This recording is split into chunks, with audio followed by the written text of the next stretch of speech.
Hello friends, मैं Ranjit GS आज तक में आपका स्वागत करता हूं। दोस्तों, BSSC inter level mains exam finally आज संपन्न हो गया। ठीक है, और हमें पूरी उम्मीद है कि आप लोग का एग्ज़ाम काफ़ी अच्छा गया होगा। आप अपना पूरा बेस्ट देने का प्रयास किए होंगे। तो आज मैं इस वीडियो में ये बताने वाला हूं कि आपका संभावित कट ऑफ क्या जाएगा, मेंस आप कितने नंबर लाकर क्वालिफाई कर सकते हैं। इसमें मैं पूरे कैटेगरीज वाइज बताऊँगा।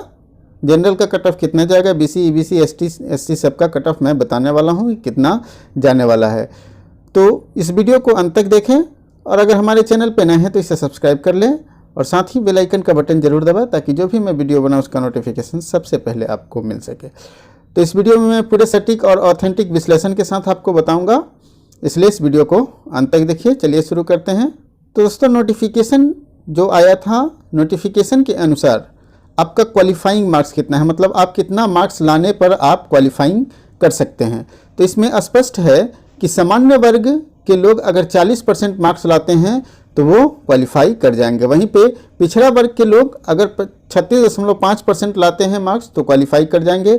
अति पिछड़ा वर्ग 34%, अनुसूचित जाति जनजाति 32% और महिला सभी वर्गों में, ठीक है, महिला सभी वर्गों में अगर 32% मार्क्स लाते हैं तो वो क्वालिफाई कर जाएंगे। तो इससे स्पष्ट है कि आप लोग का जो क्वालिफाइंग मार्क्स है वो अगर उससे कम आएगा तो आप डेफिनेट रूप से क्वालिफाई नहीं कर पाएंगे, आप आगे के लिए सिलेक्ट नहीं हो पाएंगे। तो इतना क्वालिफाइंग मार्क्स है, इतना आना ही चाहिए। अब हम लोग बात कर लेते हैं कि इसमें सीटों की संख्या क्या थी, रिजल्ट कितना आएगा। तो सबसे पहले बात करते हैं कि सीटों की संख्या को लेकर जहाँ तक बात है, वहाँ सीटों की संख्या लगभग 12,140 सीटें हैं। वहीं मेंस क्वालिफाई करने वाले स्टूडेंट होंगे दोगुना। दोगुना कहने का मतलब है लगभग 24,000 से ऊपर स्टूडेंट जो है वो मेंस क्वालिफाई करेंगे। इस एग्ज़ाम में जहाँ तक आप लोग को मालूम है कि नेगेटिव मार्किंग भी है, और नेगेटिव मार्किंग जो है 1/4 है।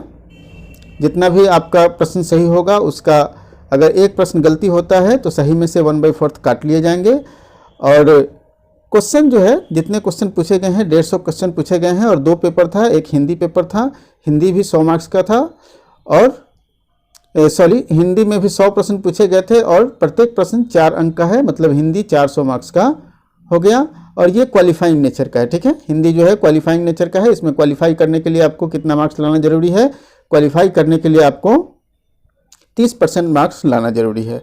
वहीं जहाँ तक बात करें जनरल स्टडीज़ का, तो जनरल स्टडीज 150 अंक का है, और 150 अंक प्रत्येक क्वेश्चन जो है वो कितने नंबर का है, 4 नंबर का है। इस प्रकार कुल जो है वो 600 मार्क्स है, जो आपके मेरिट लिस्ट इसी बेस पर तैयार होगा। तो अगर आप 600 प्रश्न का एग्जाम दे रहे हैं और 600 प्रश्न में कितना मार्क्स आएगा कि आप क्वालिफाई कर पाएंगे, तो इस पर हम लोग पूरे विस्तार से चर्चा करते हैं। तो दोस्तों, अब कट ऑफ की बात कर लेते हैं। जहाँ तक कट ऑफ की बात है तो संभावित कट ऑफ क्या जाएगा, तो इस एग्ज़ाम में सबसे महत्वपूर्ण रोल प्ले करेगा मैथ और रीजनिंग, ठीक है। तो जो लोग मैथ और रीजनिंग अच्छा करके आएंगे उनका रिजल्ट श्योर हो जाएगा, और जो लोग 100 से 102 के बीच अगर उनका सही आता है, प्रश्न सही आता है निगेटिव हटाने के बाद, ठीक है, तो उनका रिजल्ट हो जाएगा। मतलब अगर जो लोग नेगेटिव हटाने के बाद 400 से 410 के बीच नंबर लाते हैं तो उनका रिजल्ट श्योर हो जाएगा, ठीक है। 100 से 102 जनरल का कट ऑफ जाएगा। वहीं बीसी की बात करें तो दोस्तों आपको बताते चले कि ये वैकेंसी 2014 का है, और उस समय न ही ईडब्ल्यूएस को आरक्षण प्राप्त था, मतलब इकोनॉमिकली वीकेंड सेक्शन को, और न ही महिला आरक्षण था, ठीक है।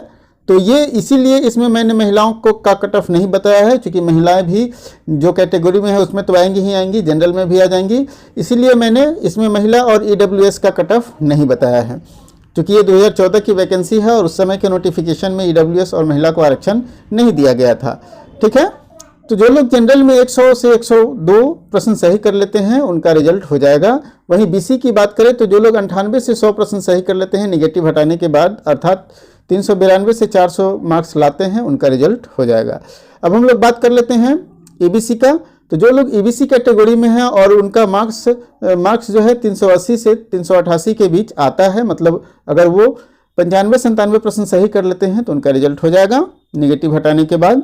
वहीं एससी की बात करें तो 91 से 93 प्रश्न अगर सही कर लेते हैं और 364 से 72 के बीच मार्क्स लाते हैं तो उनका रिजल्ट हो जाएगा। क्योंकि रिजल्ट कट ऑफ, अब आप लोग कहिएगा, कुछ लोग के मन में ये सवाल जरूर उत्पन्न हो रहा होगा कि कट ऑफ काफ़ी लो बताया जा रहा है। तो दोस्तों मैं आपको बता दूं कि इसके कट ऑफ निर्धारण के कई सारे फैक्टर्स होते हैं। तो सबसे पहला फैक्टर्स तो है कि रिजल्ट की संख्या काफ़ी ज़्यादा है, लगभग 63,000 पीटी का रिजल्ट आया था और 63,000 में कुछ लोग बहुत पहले सिलेक्शन हो गया होगा, क्योंकि 2014 का ही वैकेंसी था तो बहुत कुछ कम ही अपीयरेंस आएगा, लगभग 58,000 के आसपास में लोग फॉर्म ही भरे हैं। तो लगभग उसी में मान लिया जाए कि 55,000 के आसपास में स्टूडेंट अपीयर होंगे और रिजल्ट आएगा लगभग कितना, रिजल्ट आएगा लगभग 25,000। तो रिजल्ट 25,000 आने के कारण क्या है, इतना कट ऑफ थोड़ा सा कम जाने की संभावनाएं हैं।